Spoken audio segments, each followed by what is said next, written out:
شروع اللہ کے پاک نام سے جو بڑا مہربان نہایت رحم کرنے والا ہے۔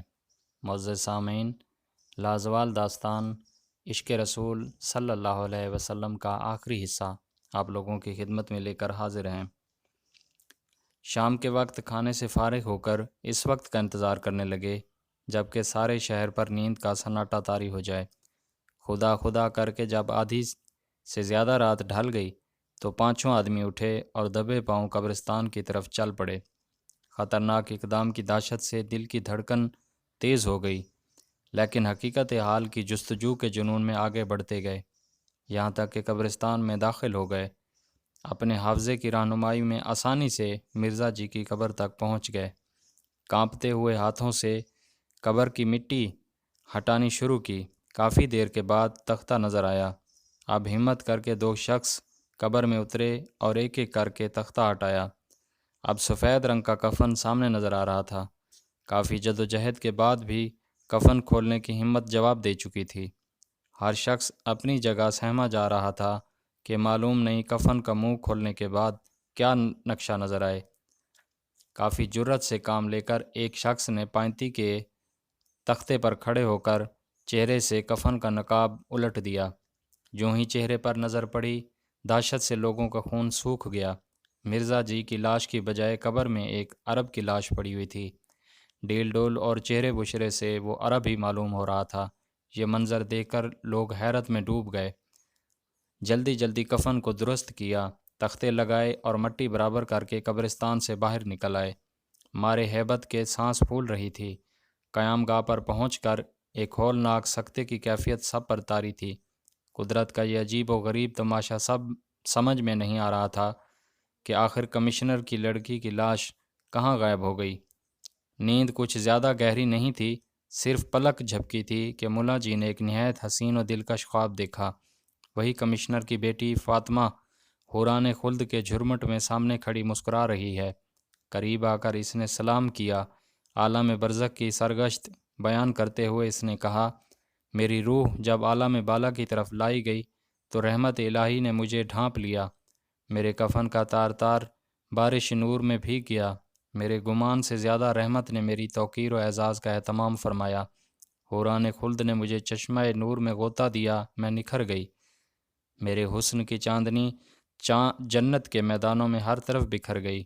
میں دیکھ رہی ہوں کہ عالم برزخ میں ہر طرف شوکت محمدی صلی اللہ علیہ وسلم کے جھنڈے گڑے ہوئے ہیں۔ سارے انبیاء و مرسلین ان کے دربار کے نیاز مند حاضر باش ہیں۔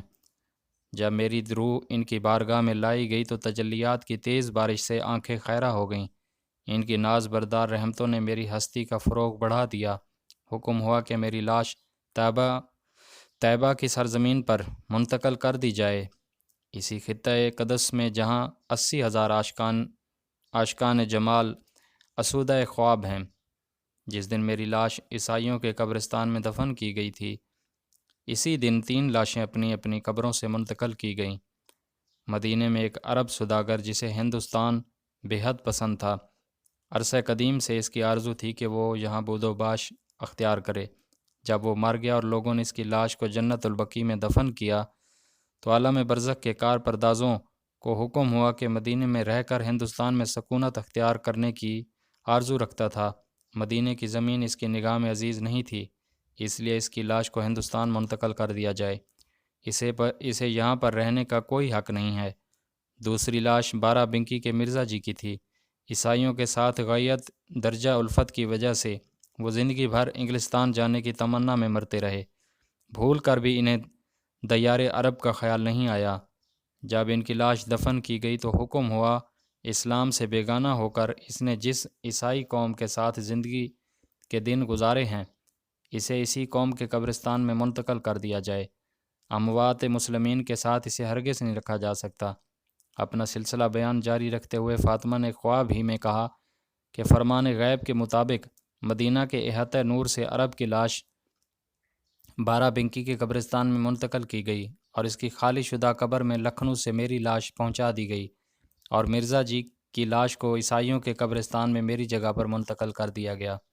فاطمہ نے کہا کہ عالم برزخ کے ان واقعات پر حیرت کی وجہ نہیں، موت کے بعد انسان کے اعتقاد اور عمل کا اثر اس کی برزخی زندگی پر یقیناً پڑتا ہے۔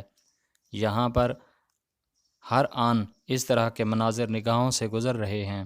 میں واضح طور پر محسوس کر رہی ہوں کہ اس عالم میں کسی عمل کو بھی وہ اعزاز حاصل نہیں ہے جو عشق رسول صلی اللہ علیہ وسلم کو ہے۔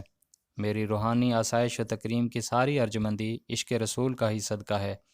یہ حقیقت ہے کہ رحمت و کرم کی تسخیر کے لیے اس سے زیادہ زود اثر نسخہ بنی نوع انسان کو اب تک میسر نہیں آ سکا ہے۔ کاش خاکدان گیتی کے رہنے والے اس راز کو سمجھ سکتے۔ اتنا کہنے کے بعد فاطمہ کی روح نگاہوں سے اوجھل ہو گئی۔ ملا جی کی جب آنکھ کھلی تو ان پر ایک رکت انگیز کیفیت طاری تھی۔ بار بار وہ سینہ پیٹتے تھے کہ ہائے میں نے فاطمہ کی قدر نہیں پہچانی۔ اس خواب نے غفلت کا سارا خمار اتار دیا۔ جس نے سنا دم بخود ہو کے رہ گیا۔ برزخ کے حالات پر لوگوں کا یقین تازہ ہو گیا۔ قبر کے بھیانک انجام سے لوگ ڈرنے لگے۔ کہتے ہیں کہ ان 5 آدمیوں پر چشم دید واقعات کا اتنا گہرا اثر پڑا کہ ان سب کی زندگی اچانک بدل گئی۔ وہ ترک دنیا کر کے یاد الہی میں مصروف ہو گئے۔ معزز سامعین، امید کرتا ہوں کہ آپ لوگوں کو یہ داستان اچھی لگی ہوگی۔ کمنٹس میں ضرور بتائیے گا۔ اپنا خیال رکھیے گا۔ اجازت چاہتا ہوں۔ اللہ حافظ۔